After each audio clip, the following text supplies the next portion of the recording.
ప్రియమైన దేవుని బిడ్డలారా, ప్రియమైన దేవుని బిడ్డలారా, మరి ఒక్కసారి దేవుని వాక్యాన్ని ధ్యానించుకుంటకు, దేవునిలో ఎదుగుటకు, ఆత్మీయ జీవితంలో దేవునిలో లీనమై ఆత్మీయ జీవితాన్ని కొనసాగుటకు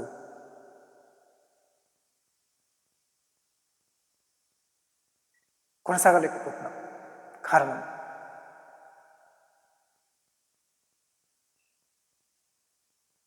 నేను దేవునిలో ఎదుగుతున్నానని చెప్పి అనుకుంటూనే కోపడుతుంటాను.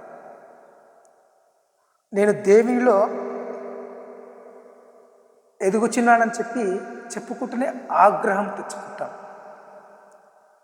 నాకు దేవుడు అంత తెలుసు, దేవుని గురించి అంత తెలుసు అని చెప్పి వ్యసన పడుతుంటాం.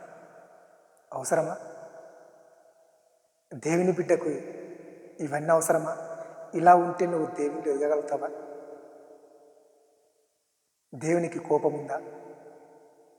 దేవునికి ఆగ్రహం ఉందా? దేవుడు వ్యసన పడతాడా? వాక్యం ఏమని సెలవిస్తుంది? ఎన్నిసార్లు చదవలేదు? ఉత్తర ప్రత్యుత్తర రీతిగానైనా మందిరంలో నువ్వు ఎన్నిసార్లు చదవలేదు ఆ వాక్య భాగాన్ని? మరి పదే పదే నీకు ఆ వాక్య భాగం గుర్తుకొస్తుందా?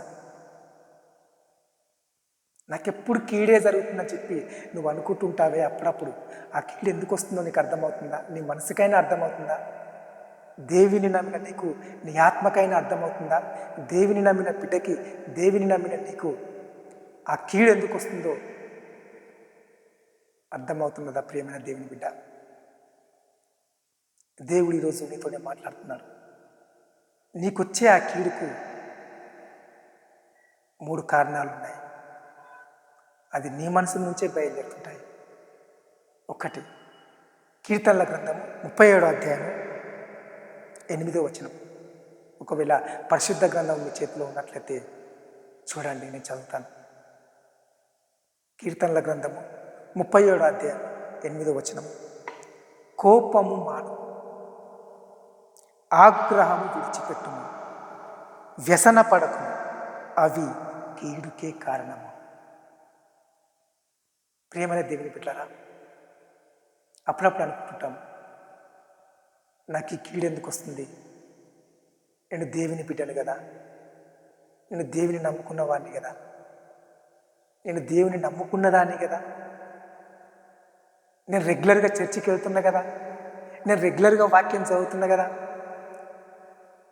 నేను రెగ్యులర్గా దశమ భాగం ఇస్తున్నా కదా, నేను రెగ్యులర్గా ప్రార్థన చేస్తున్నా కదా, అన్నీ బాగానే ఉన్నాయి.